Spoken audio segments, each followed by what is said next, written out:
नमस्कार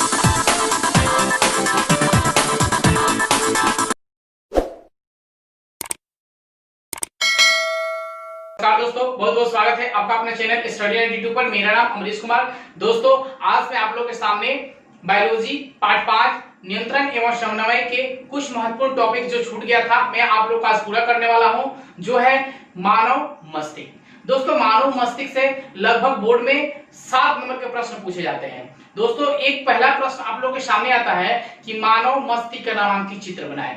दोस्तों, मानव मस्तिष्क का मैंने नामांकित चित्र नहीं बनाया है, लेकिन आप अपने घर पे मानव मस्तिष्क का नामांकित चित्र बनाने का जरूर प्रयास करिएगा और उसे जरूर बना लीजिएगा, क्योंकि यह मानव मस्तिष्क के नामांकित चित्र बनाने के लिए बोलता है और वह 3 नंबर का प्रश्न पूछा करता है।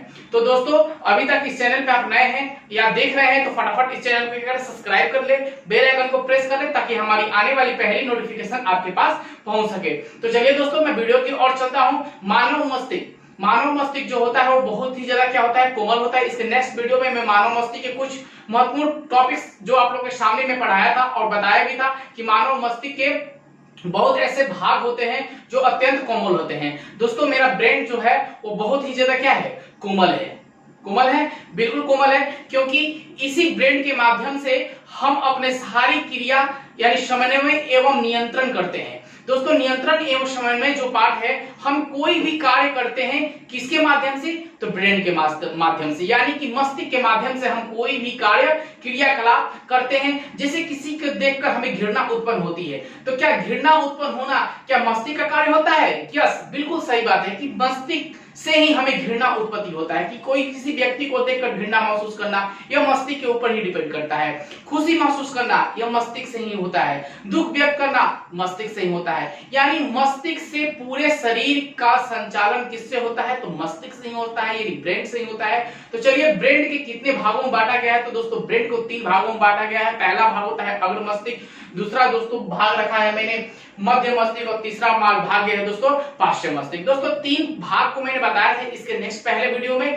अब मैं आप लोगों को बताऊंगा कि मध्य मस्तिष्क, अग्र मस्तिष्क और पार्श्व मस्तिष्क के डिफिनेशन और उनके सारे क्रियाकलाप जो अग्र मस्तिष्क करता है। दोस्तों, अग्र मस्तिष्क का कार्य क्या होता है, इस बारे में हम जानेंगे। और अग्र मस्तिष्क है क्या, तो दोस्तों चलिए हम शुरू करते हैं वीडियो कि अग्र मस्तिष्क को 2 भागों में बांटा गया है। अग्र मस्तिष्क कितने भागों में बांटा गया है, तो 2 भागों में बांटा गया है। कौन कौन से भाग है दोस्तों? एक होता है प्रमस्तिष्क या सेरिब्रम बोलिए, या दूसरा होता है डाइएन्सेफ्लॉन।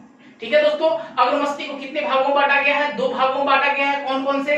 प्रमस्तिष्क या सेरिब्रम या डाइएन्सेफ्लॉन, इसे हम कहते हैं अग्र मस्तिष्क के 2 भाग। अब हम चलते हैं प्रमस्तिष्क या सेरिब्रम होता क्या है, इसी के माध्यम से हमारे शरीर की सभी क्रियाएं कार्य करती है। तो चलिए, यह मस्तिष्क के शीर्ष, पार्श्व तथा पश्च भागों को ढके रखता है। दोस्तों, यह प्रमस्तिष्क जो है वो हमारे मस्तिष्क को किससे ढक रहता है? पश्च भाग या पार्श्व भाग से क्या रहता है, हमेशा ढका रहता है। यानी मेरा जो ब्रेन है उसको क्या होता है, ढक के रखता है।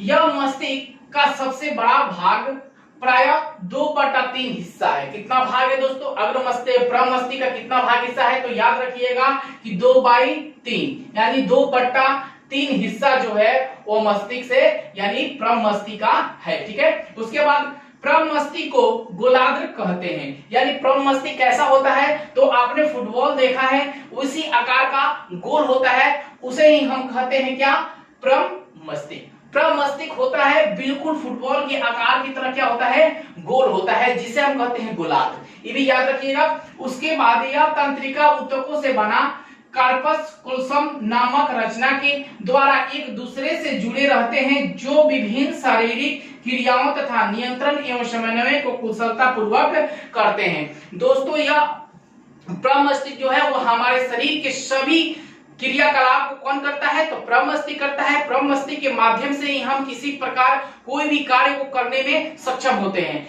यानी हमें किसी बात को लेकर किसी के प्रति अगर दुख व्यक्त करना हो तो कौन काम करता है, तो प्रमस्तिष्क ही हमें दुख भाव घृणा महसूस करता है। एकाएक आंसू आ जाना किसके कार्य होता है, प्रमस्तिष्क के माध्यम से। एकाएक आंखों में आंसू आना प्रमस्तिष्क के कारण, एकाएक हंस देना किसी बात को देखकर किसके कारण होता है, तो प्रमस्तिष्क के कारण ही होता है। यह मस्तिष्क का अत्यंत महत्वपूर्ण भाग भाग है, यह बुद्धि और चतुराई का केंद्र है। इसे हम क्या कह सकते हैं दोस्तों, प्रमस्तिष्क को क्या कह सकते हैं, बुद्धि एवं चतुराई का केंद्र है। हम अपना बुद्धि लगाकर कोई भी कार्य करते हैं, यानी चतुराई के सामने से हम बुद्धि खटाए और चतुराई से वहां से निकल गए, तो किसका काम है, यानी प्रमस्तिष्क जो होता है उसी के माध्यम से यह बुद्धि और चतुराई का कार्य करता है।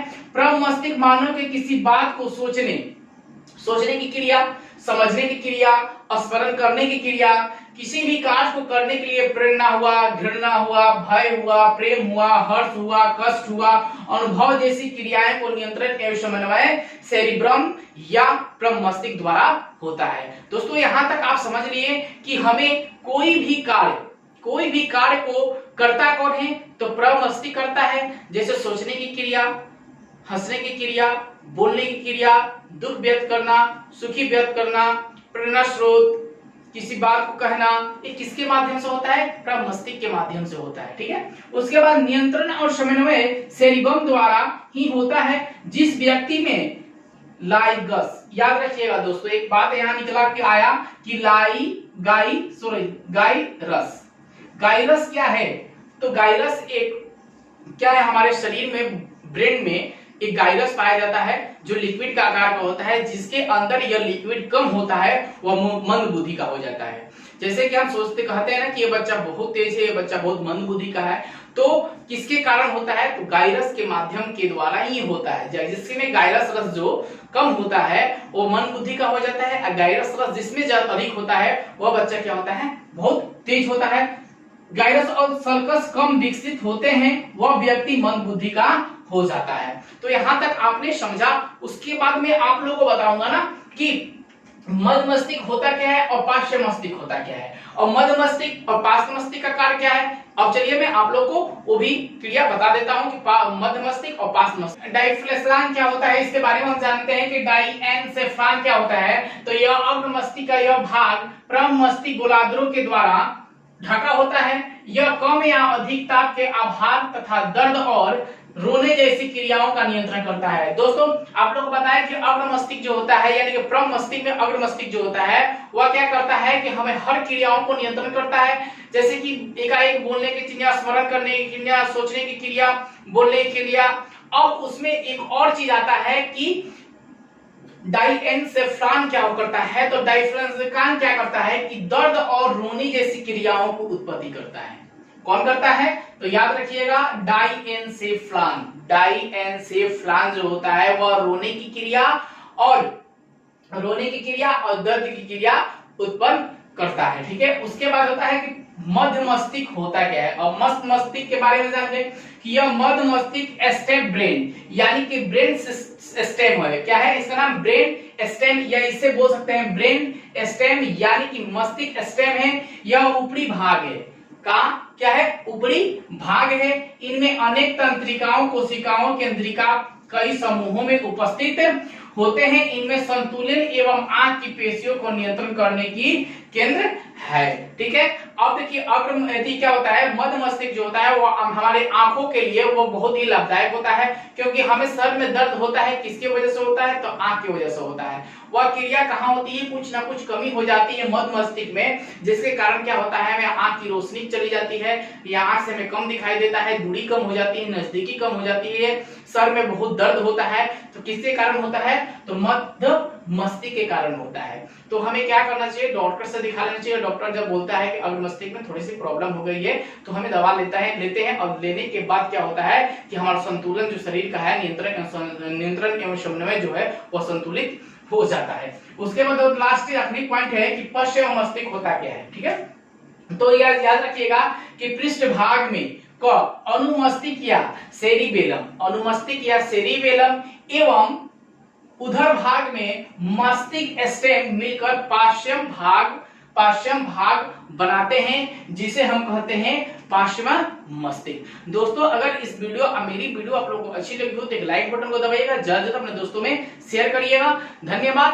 पहले आप फोटो को ले लें। ठीक है।